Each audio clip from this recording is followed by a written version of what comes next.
Halo teman-teman, kembali lagi bersama aku Aprilisya Pratiwi.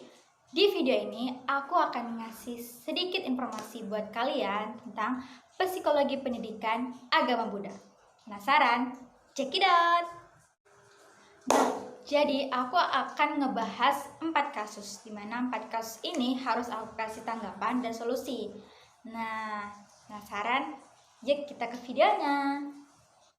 Oke, di kasus pertama ini bakal aku ceritain secara singkat. Nah, jadi yang pertama ada anak SD kelas 3 dan dia tuh baru naik ke kelas 3. Nah, jadi anak SD ini nggak bisa membaca dan menulis. Terus ya, selain nggak bisa membaca dan menulis, kalau misalnya dia suruh membaca antara B dengan D itu dia suka kebalik gitu loh. Misalnya huruf B dia baca D, terus huruf D dia dibaca B kayak gitu. Terus kan karena anak ini nggak bisa membaca dan menulis, jadi orang tuanya dipanggil untuk menindaklanjuti anak ini nih, harusnya diapakan gitu. Maksudnya harus kita lakukan untuk apa? Harus kita lakukan apa untuk anak ini kayak gitu. Nah, terus kan orang tuanya dipanggil nih, udah dipanggil, terus wali kelasnya bilang kalau misalnya dia tuh udah nyerah sama anak ini, nggak bisa mengajar lagi untuk anak kelas 3 SD ini kan. Terus wali kelasnya bilang kalau misalnya anak ini tuh harus dimasukin ke SLB. Nah, mendengar hal ini orang tuanya yang si anak kelas 3 SD ini jadi agak tersinggung. Pasti kan mereka berpikiran, masa anak saya normal harus dimasukin ke SLB cuma gara-gara dia nggak bisa membaca dan menulis.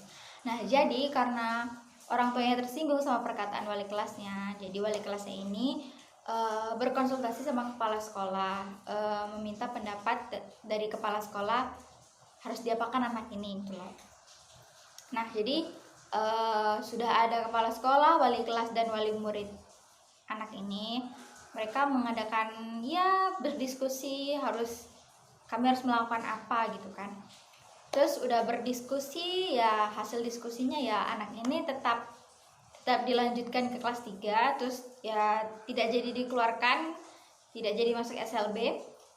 Tapi ada syaratnya, yaitu gurunya ini harus memperhatikan nilai-nilai dari anak kelas 3 SD ini. Nah, namun pada kenyataannya anak ini tuh nilainya tuh sama sekali nggak ada yang tuntas.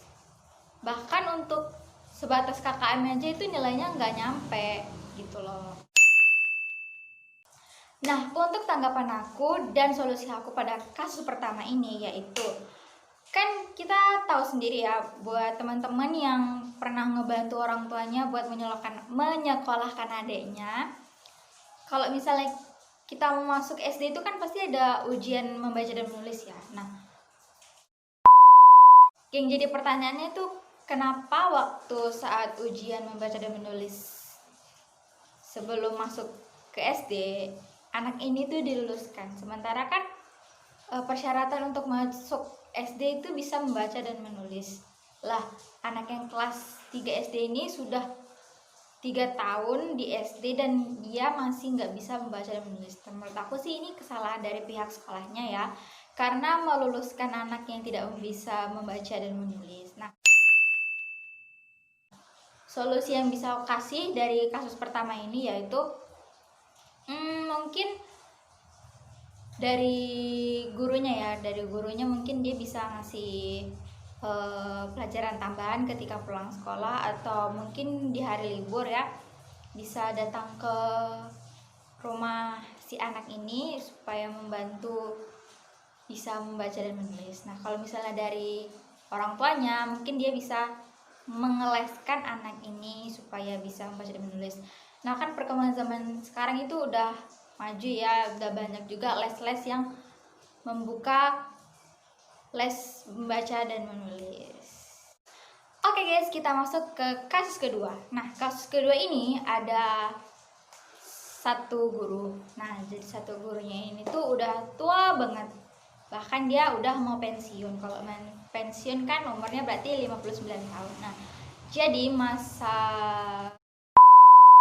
baktinya jadi guru itu tinggal 1 tahun lagi. Nah, Jadi mungkin karena dia berpikir kalau misalnya masa baktinya tinggal 1 tahun lagi, jadi mungkin dia kinerja dia mungkin sedikit agak malas-malasan ya untuk mengurus kelas. Nah, jadi guru ini tuh ditunjuk sebagai wali kelas. Nah, kalau misalnya wali kelas kan berarti harus memiliki tanggung jawab dalam mengurus kelas. Nah, jadi dia ditunjuk sebagai wali kelas tapi tidak bisa mengindahkan kelas gitu loh. Jadi kelasnya tuh nggak diurus, tidak diperhatikan, terus susunan kelasnya juga tidak memungkinkan untuk disebut kelas gitu loh. Nah, jadi teman-teman rekan kerjanya dia pun sudah menegur ya untuk membersihkan kelas atau memberi saran bagaimana kelasnya supaya bagus dipandang sebagai kelas gitu loh. Namun guru ini tuh tidak tidak hirau gitu loh. Dia bodoh amat sama apa yang dikasih saran oleh teman-temannya. Terus ya dia kalau misalnya dikasih saran gitu, dia cuman jawab kayak gini, ngapain aku repot-repot, toh masa aku tinggal 1 tahun lagi, seperti itu. Tanggapan aku yang pertama, sebenarnya kan kalau misalnya kita sebagai guru itu harus benar-benar menuntaskan masa bakti kita.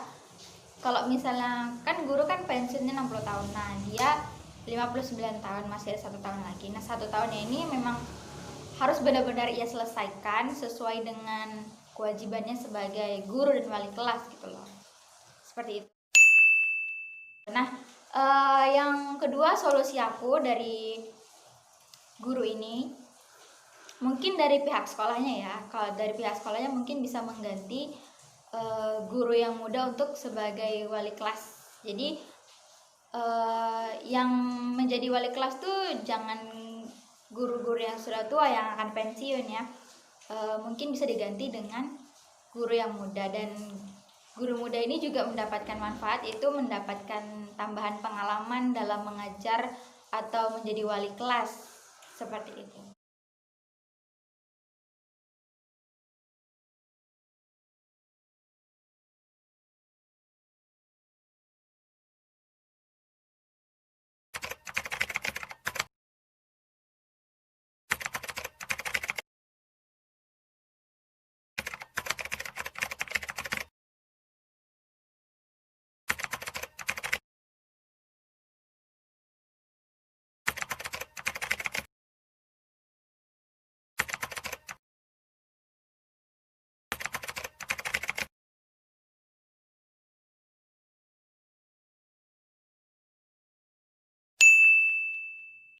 Nah, tanggapan aku untuk kasus ketiga ini yaitu kalau misalnya gurunya sering memberikan nilainya kepada siswa. A few moments later. Nah, jadi tanggapan aku dalam kasus ketiga ini yaitu kalau misalnya gurunya gurunya memberikan nilai kepada muridnya itu aja, otomatis kan kalau misalnya saat pembagian rapot kan yang ngambil kan wali murid siswa. Nah, jadi kalau misalnya wali murid siswa melihat nilai anaknya dari semester ke semester itu aja, nah wali murid bisa dituntut. 2 hours later. Orang tua bisa komplain kepada wali kelasnya, kenapa anak saya nilainya dari semester ke semester kok kayak gini terus. Nah, seperti itu. Nah, untuk solusinya aku bakalan ngasih kayak gini. Kalau menurut aku solusi yang So much later that the old narrator got tired of waiting and they had to hire a new one. Tomorrow, boss. Guru itu harus bisa mengikuti perkembangan zaman. Mungkin dengan memanfaatkan teknologi yang sekarang ini bisa membantu dia dalam proses belajar mengajar. Oke teman-teman, kita masuk ke kasus keempat, dimana kasus keempat ini adalah kasus yang terakhir. Nah, jadi kasus keempat ini biasanya kita jumpain waktu kita lagi sekolah atau mungkin kuliah.